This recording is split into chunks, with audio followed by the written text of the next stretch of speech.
Përshëndetje miq, jo çdo talent lind rastësisht. Sot në Mozaik Talentesh do t'ju njohim me një djalë i cili rrugtimin e tij muzikor e ka nisur në një moshë fare të vogël, me skenash, konkurseve, emocioneve dhe eksperiencave, të cilat e kanë rritur artistikisht.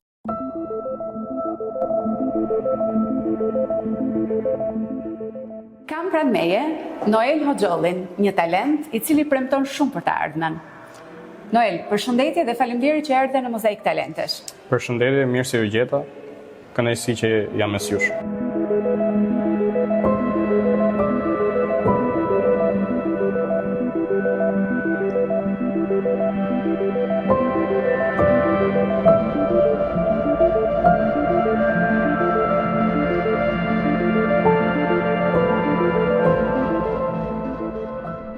Kush është Noel Hoxholli dhe çfarë lidh atë me artin? Unë jam Noel Hoxholli, jam 18 vjeç, studioj në gjimnazin Onufri, në Elbasan, dhe jam në degën e kantos.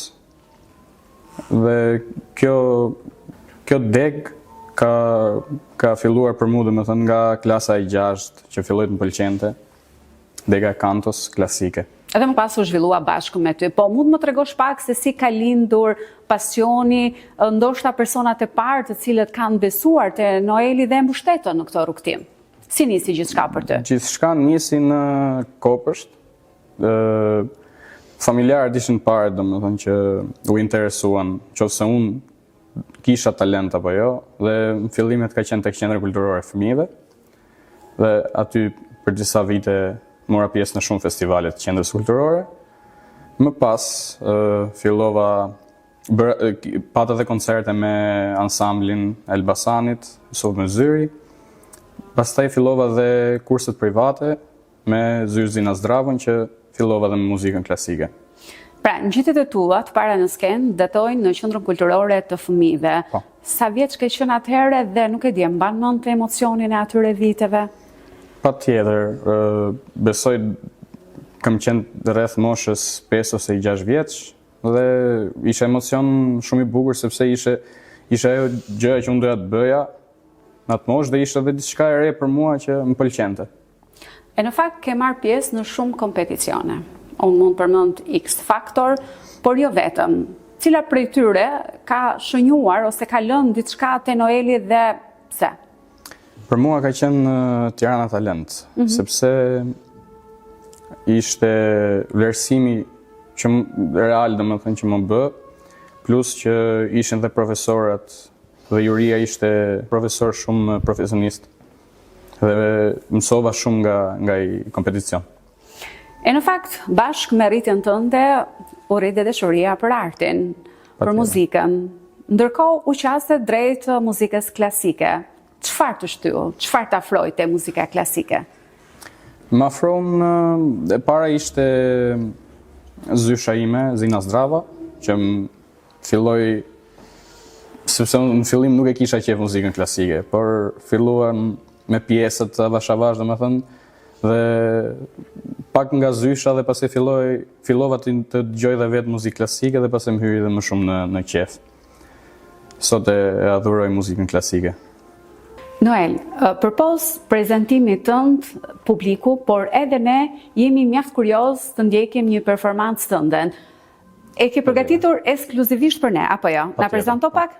Atëherë është një këngë shkodrane që quhet Dashnor Tubana dhe do më shoqëroj edhe në piano profesori Franz Meftaraj. Mezi po presim. Faleminderit. Shijojeni.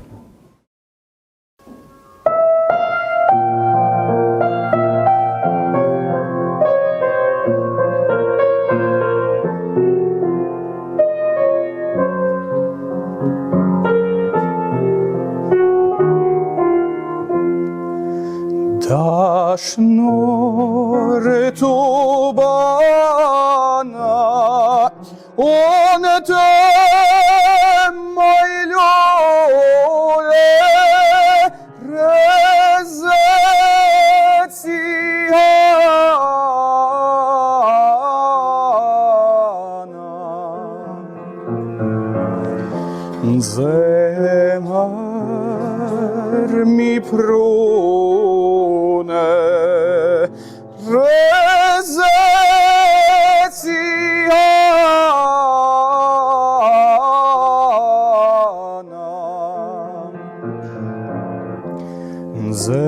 zemar mi prune.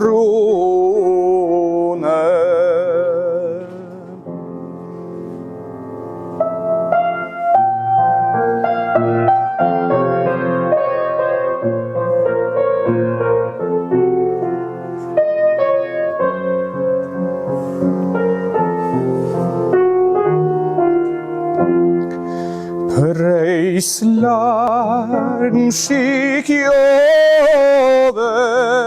si rezja djelit kur më afrove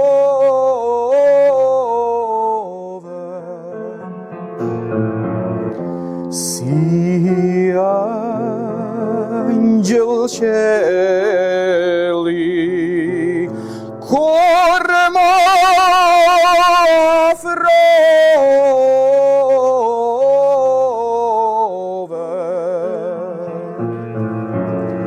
si angjëll qeli.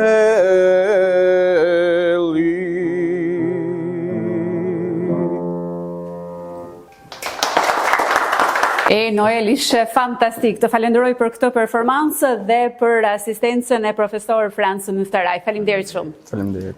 Ke qenë pjesë shumë koncerteve teatrale në Teatrin Skampa. Si është të performosh për një skenë magjike dhe emocionet që përjeton një artist i ri? Është një emocion shumë i madh, sidomos kur merr atë feedbackun nga publiku. Dhe gjithashtu është emocion të punosh me profesionistët e qytetit tonë. Kanë të i moment, ndoshta që në Teatrin Skampa ke skalitur për shkak të emocioneve të forta që ke përjetuar? Patjetër. Ka qenë në fillimet kur unë ishte paka shumë koncert i parë që mora pjesë me orkestrën e harqeve të qytetit tonë, edhe që një emocion shumë i madh, domethënë deri aty gati isha për të harruar edhe tekstin e këngës, po që ja dola.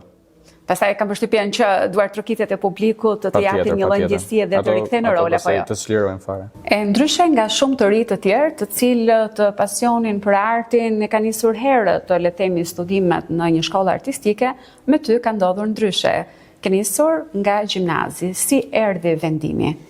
Atëherë vendimi më shumë ishte personal për të informuar rreth mësimeve dhe përditur më shumë rreth muzikës klasike dhe profesionale, dhe zgjodha domethënë që të ndjek gjimnazin për të hyrë më thellë tek muzika klasike dhe për të mësuar dhe alfabetin e muzikës, le të themi, që janë solfezhi dhe lëndët e tjera. Jemi në vitet 3, jemi thuajse në fund të këtij rrugtimi. Një tjetër sfidë ndoshta të pret në vijim, mendon që ke bërë zgjedhjen e duhur? Patjetër që po, sepse jam përgatitur edhe për në Akademinë e Arteve dhe është zgjedhja e duhur që nisja që në gjimnaz në një shkollë artistike. Në fakt, unë jam e bindur që ti do ta përfaqësosh më së miri qytetin e Elbasanit, por dhe shkollën artistike Onufri në Akademinë e Arteve. Por unë të ftoj në një tjetër, në fakt prezantim, diçka që ke përgatitur me miqtë tuaj. Më mirë do ishte ta prezantoje ti pjesën, se ndoshta do duhet për shkak edhe të një informacioni jo shumë të madh, le të themi kështu për artin në tërësi, mund bëjnë ndonjë gabim se takon emrat e autorëve. Kjo është një pjesë prap shqiptare, titullohet Në mes dashurive. Është kompozuar nga Qesa Dea dhe bashkë me mua do më shoqëroj trioja, që është në violin luan Erion Lapushi, në violonçel Mustafa Shaqiri dhe në piano Ana Stojko. E në fakt unë, por kam përshtypjen dhe shikuesit tanë, mesi po presim performancën tuaj. I ftojmë të rit na bashkohen.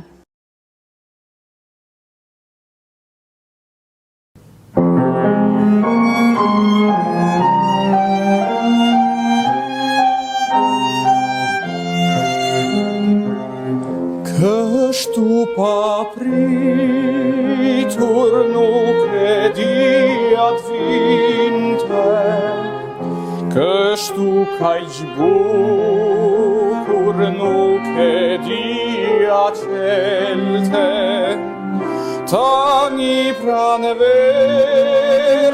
s'ishte edhe larg, dhe shiu ndriste për mi flet në park. Unë dua malet edhe fusha dua, I dua t'mirët njerëz të vendit tim, kjo dashore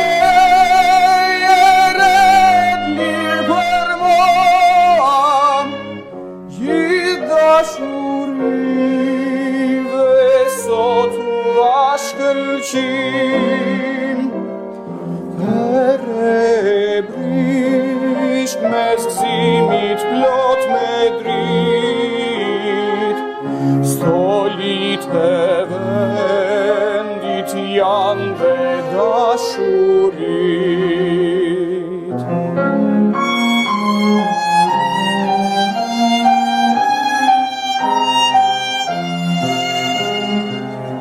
Kështu pa pritur nuk e dija t'vinte, kështu kaq bukur nuk e dija qelte, tani pranvera s'ishte edhe larg, dhe shiu ndriste për mi flet në park. Unë dua malet edhe fusha dua, I dua t'mirët njerëz të vendit tim, kjo dashore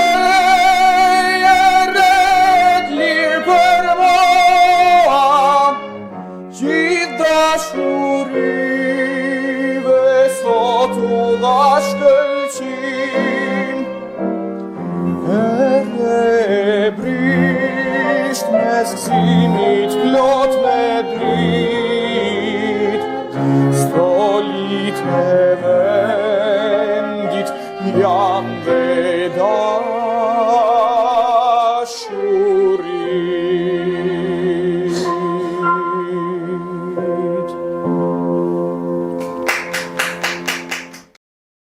Vërtet zëri yt më impresionoi, por a ka një këngëtar që ndoshta të frymëzon ose të doje t'i ngjaje? Patjetër që po. Është Luciano Pavarotti, është ikona e muzikës klasike, është idhullim, është në çdo këngë që klasike që unë këndoj, gjithmonë do ta dëgjoj versionin e tij dhe më pas të këndoj versionin tim. E në fakt jemi duke përjetuar disa vite jo shumë të mira për artin në tërësi, ku fatkeqësisht të ri sot zgjedhin ndoshta fenomene sociale apo disa reality show, të cilët janë shumë larg muzikës. Mendon që në këtë 18 vjetor të ndin ti si një djalë I cili synon për më tutje të gjesh hapësirën në këtë art ose në këtë hapësirë e cila për hir të vërtetës duket se arti gjithmonë më shumë po shihet larg të rive?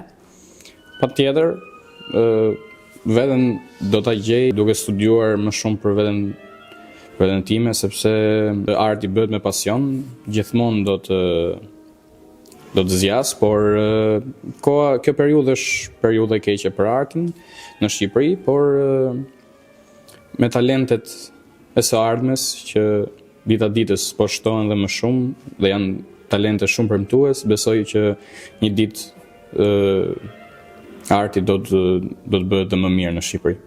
Me një mama juriste dhe një baba i përkushtuar ndaj sportit në tërësi, Noeli zgjedh ose bëhet artist këngëtar. Duket sikur nuk ka asnjë lloj lidhje, por sa supportuese ka qenë familja jote? Ka qenë shumë supportues nga fillimet e mia deri në momentet që flasim. Sepse gjithmonë do më kanë lënë të bëja atë gjë që unë dëshiroja të bëja dhe prandaj më kanë mbështetur shumë. Babi ka rënë kitarës dikur? Po, patjetër. Ka qenë një ndër nxënësit e profesorit Alfons Balliçi. Nuk ka qenë një nga ato studentët që studionte shumë, por me aq sa mundte edhe më ka mësuar fillimet e instrumentit kitarës, mi mësoi mua të gjitha ato që mbante mend nga profesori, mi mësoi mua. Në fillim dhe pastaj vazhdova dhe më duke studiuar dhe vetë në kitare. Në fakt, Noeli është djali i profesorit të sportit të Blend Hoxhollit, të cilën unë gjej rastin edhe ta përshëndes nëpërmjet kësaj interviste. Por e di se çfarë më bën çudim me ty, performon muzikë klasike, muzikë të lehtë, ke performuar dhe këngë popullore. Nuk di domethënë se si mundet një zot të përshtatet në mënyrë kaq profesionale. Në fakt, çfarë të lidh me muzikën popullore? Është muzika e bukur e qytetit tonë të Elbasanit, dhe unë si një elbasanli i vjetër jam munduar ta këndoj këngën Elbasanse ashtu siç është, pa ato ndryshimet e reja që janë bërë gjatë kohës, dhe është muzika që shijohet, është muzikë shpirti, le të themi. E në fakt, unë të falenderoj shumë për këtë bisedë që realizuam së bashku, sepse pak a shumë kemi cekur fundin e këtij emisioni. Unë nuk naqa pa fund, shijova pa fund nga muzika po dhe vokali jotë njëkohësisht. Duke lënë takim shikuesve ta në puntatën e radhës, do doja që mbyllin këtë herë ta bënim ndryshe, ta bënim së bashku me Noelin. Mendove se do ikja pa të parë se si performon një këngë popullore elbasanase? Jo, haroje. Ndaj, mbylljen e bëjmë bashkë, unë premtoj që do të përpiqem të këndoj me ty, por nuk di pastaj se sa do mundem. E mbyllim bashkë? Patjetër. Tu i shëtit në rara të gjata, midis farit të njohë.